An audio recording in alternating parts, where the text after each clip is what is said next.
it's the Dana Cortez Show, and it is one-on-one, and we're talking about policing in communities of color, and I want to welcome our guests today. Obviously, me, Dana Cortez, DJ Automatic, and Anthony A. are hosting this conversation. We have Senator Quesada, we have Representative Alma Hernandez, we also have a very good friend of ours, Lonnie White, who is an activist in his community, and Mr. AJ Bray, an up-and-coming young hip-hop artist who also happens to be a teacher.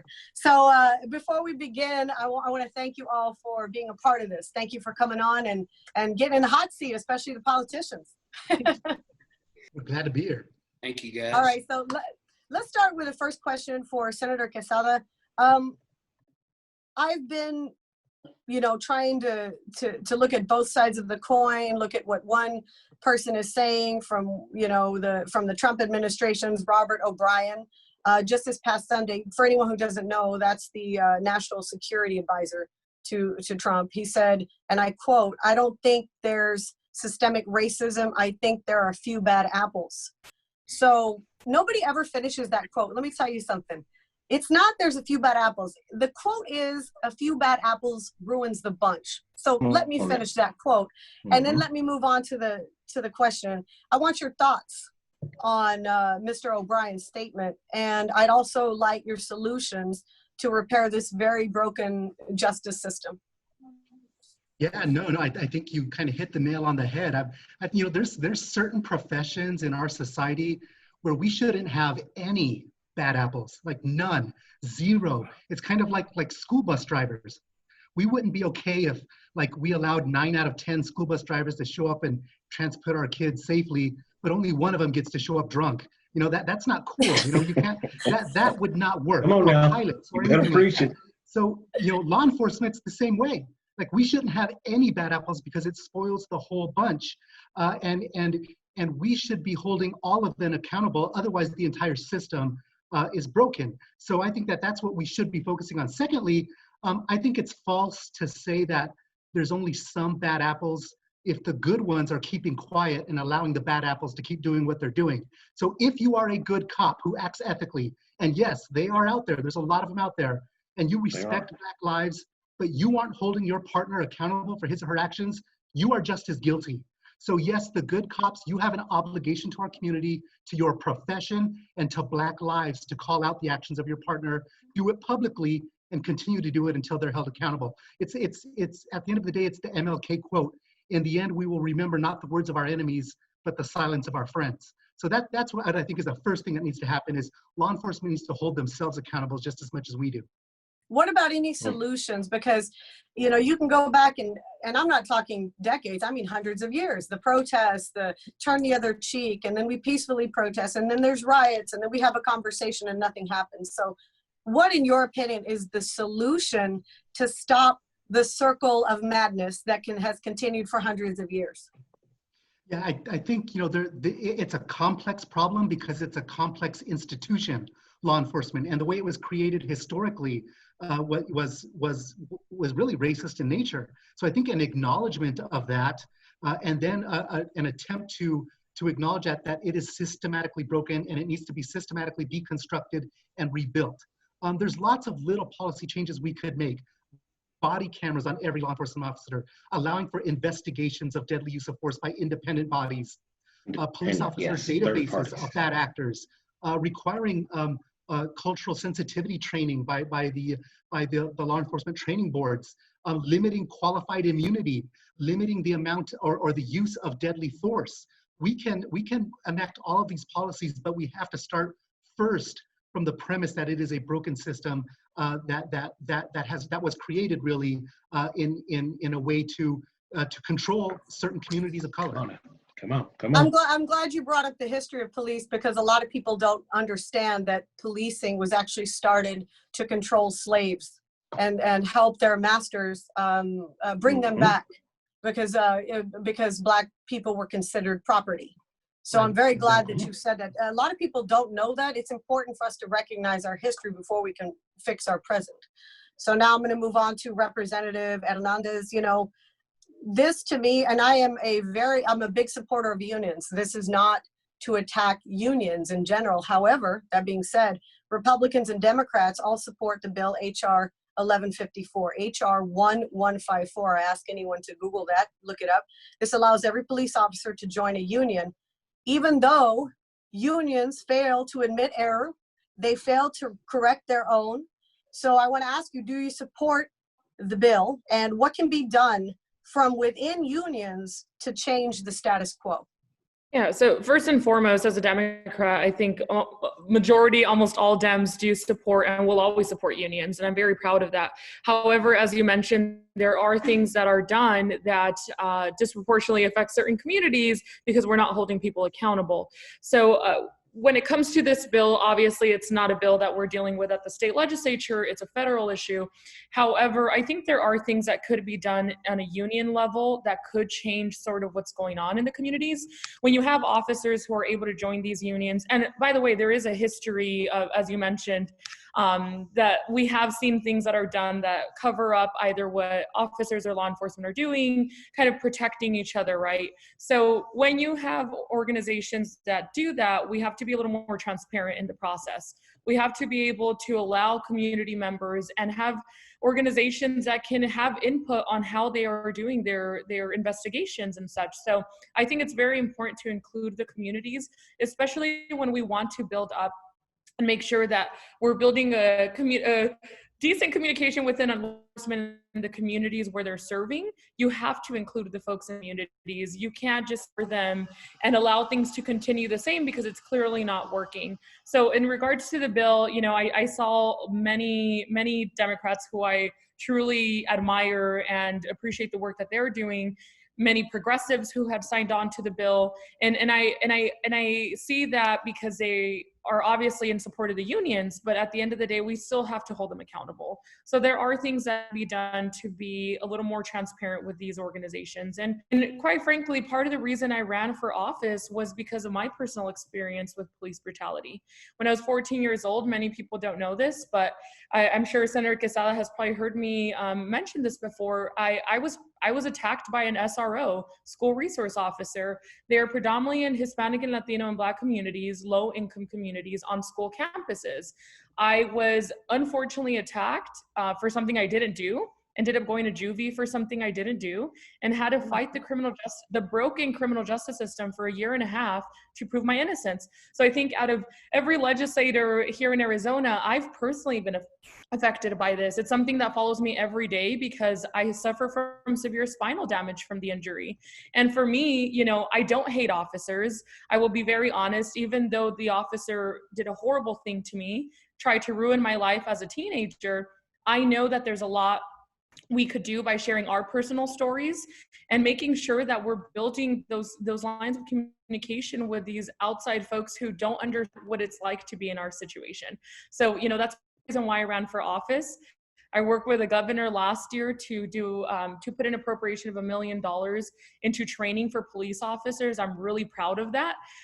You know, it's not perfect and it's not exactly everything I wanted, but we are at least holding officers who are going on school campuses accountable and making sure that they have de-escalation training, bias training, all of the things that I felt were necessary when I was a kid to be able to ensure that they're hopefully going to be able to use what they learn in trainings and prevent any other situation like mine to occur again.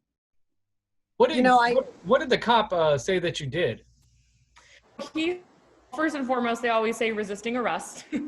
That's always the first. Always. That's in the playbook, right? That's obviously a given. But I was 14 years old, and I went from being a 14-year-old who grew up extremely sheltered because my parents are very old school, very strict. My dad never wanted any of us to get in trouble. And I was terrified. I had never experienced something like that in my life. And I was accused of assaulting the officer, which I didn't do. So I was not only accused of resisting arrest, but I assaulted him apparently. And this all came from nowhere. And I mean, I wish that 13 years ago, there would have been a body cam on him, and that the videos, you know, people had flip phones back then. And when I was in high school, they weren't really recording all of this, but we had so many employees from the school who protect because of the situation where we're the school boards. I won't even get into that, but I know Mr. Casala probably knows, Senator Casala knows, but the school boards unfortunately did what many organizations do to cover up their employees. And it was a horrible thing for a year and a half, have to prove I was kicked out of high school, had to go in an alternative school. I went to juvie for something I didn't do. It took a year and a half before they finally dropped the case because they found the officer was lying. So for me, being someone who, first of all, came with no means, my family couldn't afford a private attorney, and having to prove my innocence, and having teachers who came to testify, students who watched the entire encounter when I was dragged on the street, stomped on the ground. I mean, I am very fortunate to be here right now and to be in the position that I am as an elected official. What happened to me should never happen to anyone again, but that officer continues to work in Arizona. He continues to wear a badge, and continues now, although he was demoted and no longer works as a patrol officer or is allowed on school campuses, what he did to me is probably still happening to other people.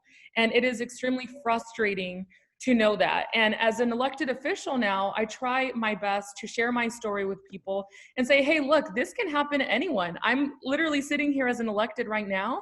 And let me tell you, I know you asked, like, what was it that I was accused of? The first thing whenever I share my story is, what did you do wrong?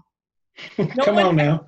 No one ever cares to know, like, actually, how did this happen to you? No, it's like, what did you do to make what this did you do wrong? Yeah. and I think we need to move away from that, because it's not what I did. You know, my only issue was I was brown, I was poor, and I was in a school where we had a white officer. And for me, I did nothing wrong. I did nothing wrong. Yet I was accused of something I didn't do. And if I didn't have my parents at home who continue to fight with me, I would have probably I would have gone from the school to prison pipeline, let me tell you. I would have went from juvie straight to prison for something I didn't do and had no control over. So I think it's so important what you're saying about what did you do, because there seems to be this misconception that if we question an officer, we're against the police. And I want to go on the record, and I'm sure everyone here, if something's happening, I'm calling the police. If you do something crazy in front of me, I'm going to tell. I'm calling the police. However, I am not in support of anyone who doesn't follow the law. And when you are the law and you don't follow the law, you have to be held accountable. And you can't go from city to city and county to county. And like you said, for this man to still have a job is it's scary. So common. So, you know, Lonnie, let's talk. I want to talk to you now. You know, first of all, we've had these conversations, and I'm really tired of having the conversations, and that's why I invited the senator and a representative on. You know, the death of George Floyd has outraged America because it was done. Breonna Taylor, Tatiana. Let's go. Jesse Aguirre in San Antonio, Texas. Nobody knows Jesse Aguirre's name. He died in the same manner George Floyd did, with 8 officers on him. But guess what they did? They do what a lot of police departments do. They settled.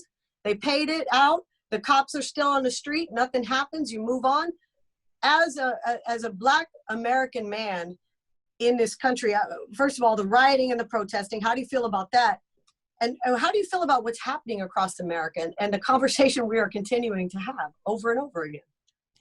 Again, like I said, thanks for inviting me. And that question has been asked to me. And I've been actually explaining that over and over about the rioting and the looting. Now, as a precursor to what I'm about to say, rioting is lawlessness. Looting is lawlessness. I am against it. I'm not for it. I'm not condoning it. But you ask a question, so now I will explain it. And Dana, you and I kind of talked about this, and I like to give examples like parables. You take Mentos and you put it in a bottle of Coke, and you begin to shake the bottle, and you begin to shake the bottle, and you begin to shake the bottle. Eventually, that bottle is going to explode. And when it explodes, it is going to get everything around it wet, even though everything around it had nothing to do with the bottle. They've told us to peacefully protest. Colin Kaepernick, the most peaceful way you can protest in the world, took a knee. He lost his job. He lost his livelihood. Shake the bottle. March. So we've marched. Nothing's happened. Shake the bottle. Well, send letters to your congressman. We send letters to the congressman. Shake the bottle. Well, maybe we should sit down peacefully and march together and get with our fellow brothers and something will change. Nothing's changed. Shake the bottle. Shake the bottle. Shake the bottle. Now the bottle has exploded. And people are now acting shocked as to why a bottle exploded. This is simply the symptoms of an illness, and no one wants to talk about the illness. You can talk about and criticize the illness all you want, but until the actual, or the symptoms all you want, but until the actual illness is addressed, the symptoms will continue to get worse and to get worse. And we are dealing with people not wanting to address the illness. And the question is, what can I do? What can I do? And I talked to some of my Caucasian American friends. What we're doing now, the conversation. Caucasian Americans, whether they want it, whether they claim it, whether they accept it or not, they have white privilege. What white privilege is that whenever they get pulled, when they see red and blue lights in their rearview mirror, the first thing they get to think about is, man, I hope I don't get a ticket. If I see red and blue lights in my rearview mirror, the first thing I think of is, I hope I don't get killed. Yes. These are the things that, there was even one young lady on television that was looting. She was obviously looting, walking out of the store with clothes in her hands, and the reporter says, we can only hope that this is an employee of the store. That was her first thing. But yet they show the blacks and browns, oh, they're looting, these are bad people. And these are simply symptoms. The conversation has to continue. White and people not of color have to be made uncomfortable, and they need to talk about this every day. I was talking to another young man. He was asking what he could do. The conversation has to continue, because the fact of the matter is, Otto, again, you're Caucasian American. If you so chose, and I'm not saying you do because you're an awesome person, but if you so chose, in 3 days, you could stop talking about this. Yeah. You could go on about your life and not have to worry about it totally again. Forget it, yes. Yeah. If you so chose to, you could do that. And I just, can yes, never, and- I don't and have just- that choice.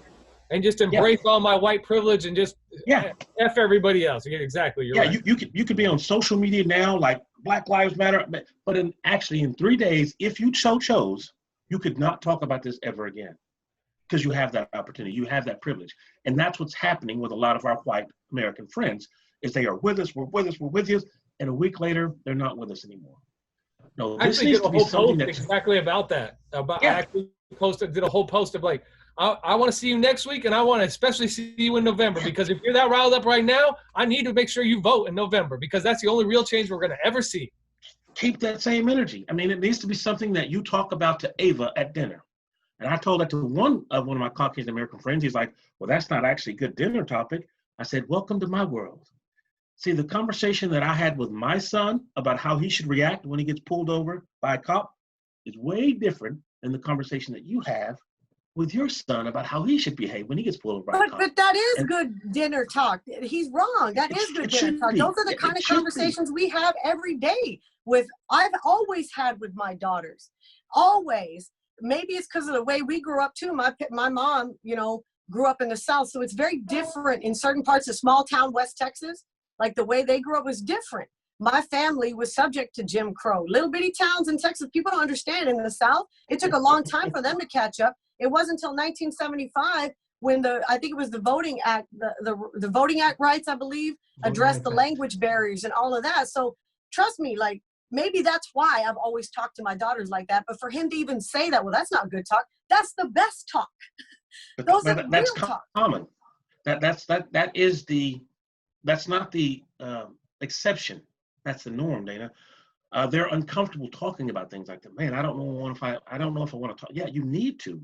This needs to be discussed every day. This has to be talked about every day. And for us blacks and browns, I've said this to some people. We're great athletes, great boxers. We need to stop pushing our kids so much to be the next NBA star and speak to them about getting into politics. Oh. They need to be the next generation, and then we need to be voting so that whenever they get to that stage, we can vote for them. But again, that's part of the machine. Let's keep the black people, let's keep the brown, man, Mexicans are good at soccer. Let's keep them kicking the ball. Brothers are good at basketball. Let's keep them doing that thing. It's kind of like if you put, the piece of, when you're in your house and you're doing something, Dana, and you're really busy and your baby's bothering you, well, let me put a piece of candy over here and that'll keep the baby occupied so I can do what I need to do. So they're putting these things in front of us as candy to keep us occupied so that they can continue to do what they need to do. We've got to, as people, recognize this is a ploy.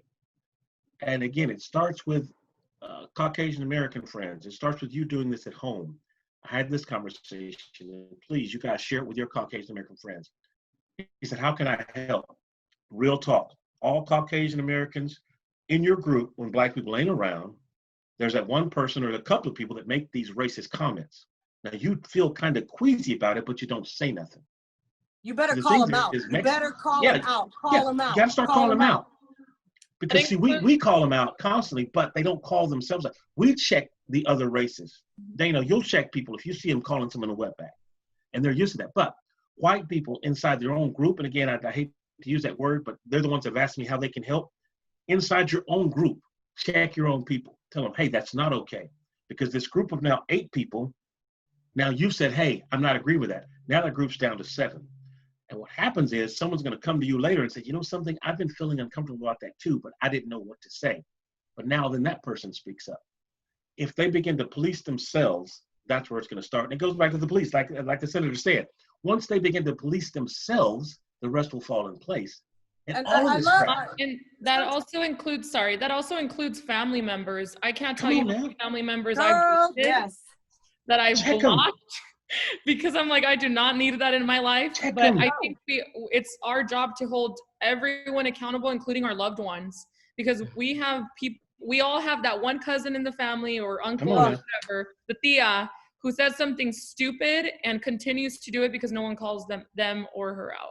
So I just want to mention it's also our family members that we need. I love that. And something else you said, Lonnie, you know, when you talk about brown and Black communities in general, and also impoverished communities, there's this lie to pit brown and Black against each other. And we're over here fighting against each other for crumbs, when in reality, we should unite so we can have a piece of pie. Because I'm not full. I would like some pie. I don't want crumbs. So I'm gonna move on to AJ Bray now. You know, AJ, you're obviously a very young man. You're a Black man in America, and I read this statistic and it frightened me. Men of color are more likely to die in police custody than white men. Now I'm gonna put these statistics up that I got from Fox News, because I didn't want anybody out there to tell me that I was looking at some left-wing, some left-wing news resource. You're a teacher. You're a good person.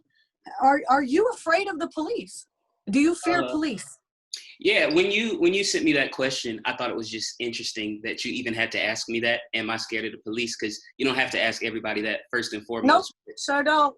100% I'm scared of the police. I'm not scared of anybody in the world unless he has a police badge on, because that's the only people that's pointed guns at me before.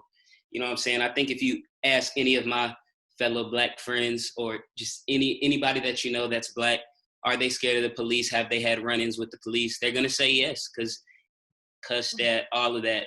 And I have no criminal record, nothing like that. And it's happened, too many times. Just every few months it's pretty much going to happen. And I know that. So yeah, I definitely fear the police. How do you live with that? I wanted to say something. That's trauma, to be in fear constantly. For someone who doesn't understand that, that's trauma that you had to learn to live with. Yeah, you learn that. How you're taught that. How do you deal with that? AJ, how do you deal with that? I think it goes back. I know earlier in the conversation we were talking about conversations that your parents have with you about how to deal with the police, and I want to change that a little bit, because it was said that the Black conversation is different from the white conversation, and I personally think there is no white conversation. I don't think their parents sit down with them and say, this is what you do when you get pulled over by the police. I don't think any of my white friends have had that conversation with their parents, but I remember since I was 7, 8 years old, my parents had that conversation with me, when you get pulled over, this is what you do. But I think the problem is that even sometimes when you do that, it still doesn't work. The last time I got pulled over a few months ago, the officer came up to my door. I had my hands on my steering wheel, nowhere else. And he pointed the gun at me and said, freeze. And my hands were on the steering wheel, wasn't reaching for anything, but he was frightened. And I think a lot of that just comes from police officers and people in general just not being educated and maybe not being around people of color as much.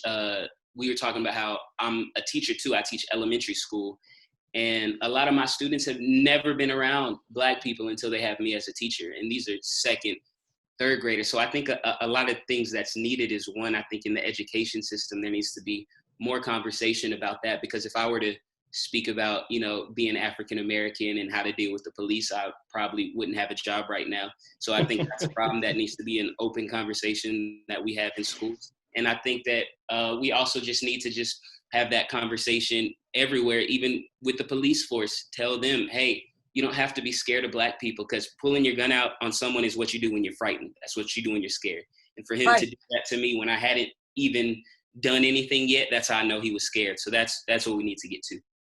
For me, that hurts. Like, I can't imagine how you feel. I watched that video of George Floyd, and how many more videos, you know, do we have to see? And not only does that hurt my heart, but I think about what happens when there's no cameras around.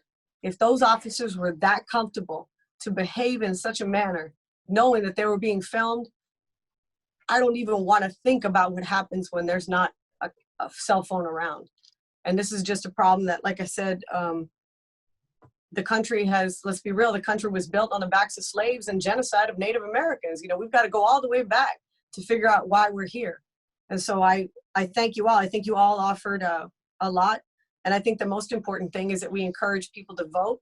We encourage people to look at policy that their candidate supports and make sure that it does help communities of color. If you are like, you know, if you come from a place where I came from, I think Representative Hernandez, sorry, if you, obviously you sound like you came from a place like I did, where there wasn't a lot of opportunity. We need to make sure that the people we're putting in office, their policy supports opportunity for our communities. I see lobbyists out there for these big corporations asking for anything and everything with no shame. I find it ironic that we feel ashamed sometimes to say that, to fight for our own. And I don't know where that came from, but I'm here to fight for our own. I'm here to fight for that. It does not mean I'm against something. There's this whole, oh, you're against white people. You're against, I am not against white people. You don't have to be against something to stand for something. My daughter is biracial. I'm married to a white man, DJ Automatic. I'm not against anything. And you know, I'm for opportunity for all. And I want to thank you all for this conversation. I got one thing before I jump off. I just haven't had a chance to say anything yet. And personally, it's a question for Mr. Quesada, but for AJ and Lonnie, I love what you guys said about spreading the education amongst our own race. God, it's very big. How can you have children that have never been around Black people? I'm like, I would implore AJ and Lonnie to also, when it comes to their Hispanic, Mexican, Chicano, Tejano, however they self-identify, remind them that in the 70s, Martin Luther King tried to partner with Chicano revolutionists and lead the poor people's movement, and we were also beat by police in the 70s. Yep. So like remind them that this is decades of us too. It's a poverty thing. And same team. On a personal note, for Mr. Quesada, you were unfortunately in the Westgate area when the shooting happened prior to the news with Mr. Floyd. And for me, this is a really personal question because I was in the city of El Paso at the moment when their shooting occurred on August 3rd. And it like it's something that's kind of traumatized me to this day. And it's something that I'm like, when I'm able to suppress it, but when I think about it more, it kind of comes out. And my question to you is, being there as a person who experienced that, how are you coping with it now and moving forward? Because I think that's a very traumatizing experience. Yeah, no, that's a great question. And, you know, I can tell you it's absolutely traumatizing. And I think that, you know, and it's been tough. It's been really tough to deal with. And then with all of the George Floyd stuff happening on top of it, it's been a crazy couple of weeks. But I think it brings us back to, I think, what a great point that Dana made earlier, that this is trauma, like that all of this is trauma to our communities. And when we start to deflect away from focusing on what the cause of that trauma is and focusing on the outcomes of that trauma instead, we're doing all of ourselves a disservice. And it's just like, I'm sure AJ knows, man, as a teacher, when you have a child that's acting out, it's usually because they're suffering from some sort of trauma. You can discipline the behavior all you want and focus on that, but you will never solve that underlying trauma. As a community, we are facing all sorts of trauma. We're facing trauma from abuse by law enforcement. We're facing trauma because of gun violence. We're facing trauma because of poverty, because of lack of healthcare. and we don't know how to react all the time. Just like a second grader or a third grader who just acts out because they're frustrated, they're scared, and they're traumatized. So we need to focus on what that underlying cause of all of that trauma is. And that's the only way we're all going to heal. And like you all said too, man, we're all on the same team here. And it's a very intentional effort to divide and conquer us and to keep us separate and to think that that's just a Black issue, or immigration's just a Latino issue, or poverty's just a this issue. No, it's all of our issues, and we all suffer from it. And so we all need to stand together, and we all need to take it personal, because it's personal to all of us. And yeah, man, to be honest, it's been hard to deal with all of this, and I'm still trying to get through all of it. Thank you for sharing that story. That's how Senator Quesada and I actually met. We were tweeting that night, and I think I reached out to you, and I was very grateful for you to write me back, direct message that night, even though you were very shaken. And I'm glad that you're okay and that your family's okay. And I'm glad that you just said that the people in power, and I mean from hundreds of years ago, have tried to divide us. I want everyone who's listening, and I want everyone on this call to just Google the Underground Railroads in Texas. That's not something you're going to learn about in school. You never hear about that. And that is a very beautiful story of Mexicans, Tejanos, and at that time, Black slaves, and how they crossed into Mexico and were given land and freedom. So think about that. And I want people to also look up the Repatriation Act. We have been working together for a very long time. Don't let them divide us. So look that up. And I thank you all. Senator Quesada, I'm glad that you're well. And Representative Hernandez, thank you for taking the time. Lonnie, you always come with knowledge. I love you. And Mr. Bray, is that what they call you in school? What do they call you, Adrian? They call me Coach, you know what I'm saying? Coach. All right, so thank you so much. And we're gonna make change because of conversations like this and voting and getting in there and getting to know the people that are writing this policy and these bills. Thank you all. Let's do it again sooner than later. Definitely. Yes, thank you. Thank you. All Thank right, you all. bye everyone.